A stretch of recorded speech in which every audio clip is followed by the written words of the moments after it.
Hey salut tout le monde, c'est Mister Matos. Partir à l'aventure, ça ne rime pas forcément avec gros trail et pneus à crampons. On peut aussi partir simplement le temps de quelques heures, d'un week-end, voire plus, au guidon de moto plus simple, mais néanmoins tout aussi sympa. Et qui dit moto simple et sympa, dit casque simple et sympa, comme par exemple le Nex XG100, un casque aux tendances néo-rétro clairement assumé par le fabricant portugais. Cela fait maintenant 2 mois que je l'utilise dans ce coloris Devon.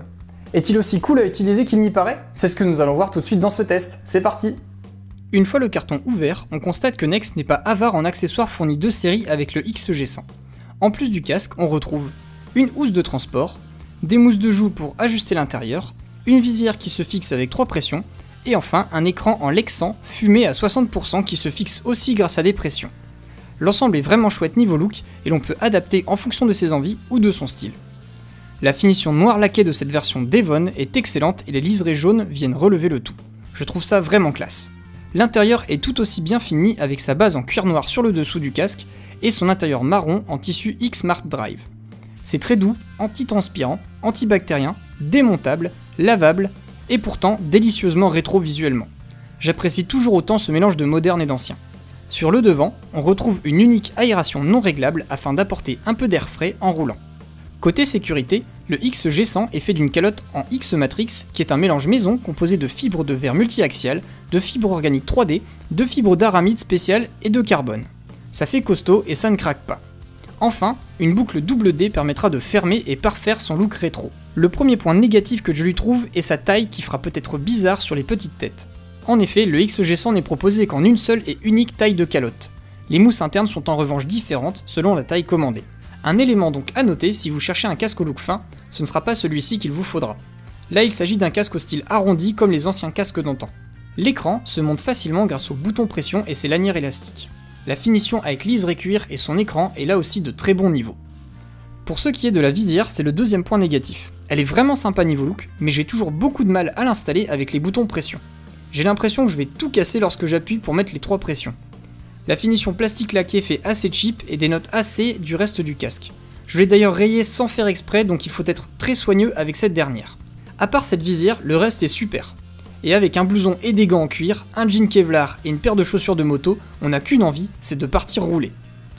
Voilà pour les présentations. Maintenant passons à l'usage sur route. Bon par contre Mathieu, là ça va juste carrément pas cet équipement avec cette moto. Faut que tu changes ça tout de suite, tu ressembles à rien là. On dirait un hipster schizophrène. Allez, change ça. Ah bah voilà, c'est quand même mieux une Triumph Scrambler, là c'est stylé. L'enfilage se fait très facilement et mes oreilles n'accrochent pas sur le tissu, on est bien calé et cela ne gratte pas. Malgré les apparences, le champ de vision est relativement bon. Pas mieux, pas pire qu'un casque intégral classique. Sur route, avec une moto non carénée, il est étonnamment silencieux. Je m'attendais clairement à pire avec un casque de ce style. Concrètement, jusque 100-110 km/h, cela reste parfaitement supportable et le bruit du vent est comme étouffé. La forme toute ronde du casque et les mousses doivent sûrement y être pour quelque chose.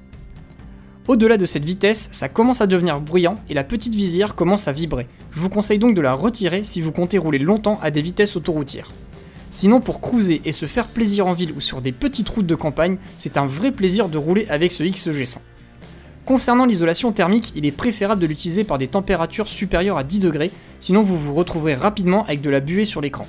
Pareil pour l'étanchéité, ce n'est ni plus ni moins qu'un casque prévu pour rouler sous le soleil. Il n'est pas du tout étanche, le joint en cuir de l'écran laisse passer l'eau et l'absence de fermeture de l'aération vous humidifiera quelque peu le visage. Après tout, ce n'est pas un casque touring ou dual sport, ne l'oublions pas. En conclusion, j'ai trouvé ce Nex XG100 vraiment cool et attachant. J'ai un coup de cœur pour sa bouille de casque néo-rétro et à chaque fois que je l'enfile, il me donne envie de m'acheter cette Triumph Scrambler ou une Triumph Street Twin plutôt que de l'emprunter à mon concessionnaire Triumph ou mon pote. Vous l'aurez remarqué, c'est un casque pensé avant tout pour le style, pour ceux qui roulent sous le soleil en mode plaisir. Que vous ayez un custom, une néo-rétro ou encore une moto rétro, il ira parfaitement avec ces styles de bécane. Le prix est également très sympa étant donné que le XG100 se vend entre globalement 250 et 320 € selon le style de déco que vous souhaitez. Un tarif donc plutôt agressif vu tout ce qui est fourni avec. Enfin, côté déco, il y en a pour tous les goûts puisque Nex propose pas moins de 19 coloris et décos différentes avec des modèles neutres et d'autres assez barrés. Donc c'est sympa et ça change des décos classiques de casque. Voilà, c'est tout ce que j'avais à vous dire sur ce Nex XG100, j'espère que la vidéo vous a plu. Merci beaucoup à Triumph pour le prêt de la Street Scrambler, je me suis bien amusé avec. Et merci beaucoup à Monsieur Marcin pour les quelques tours de guidon. avec sa Street Twin, c'était bien fun. Je laisse d'ailleurs sa chaîne YouTube ici si vous voulez voir sa première vidéo. N'hésitez pas dans les commentaires à me dire ce que vous en pensez, et aussi si vous en avez un, me donner votre avis dessus. Enfin, n'hésitez pas à laisser un petit pouce bleu si vous avez aimé la vidéo, et à vous abonner pour ne rater aucune de mes prochaines vidéos. A très bientôt, et merci beaucoup d'avoir regardé. Salut!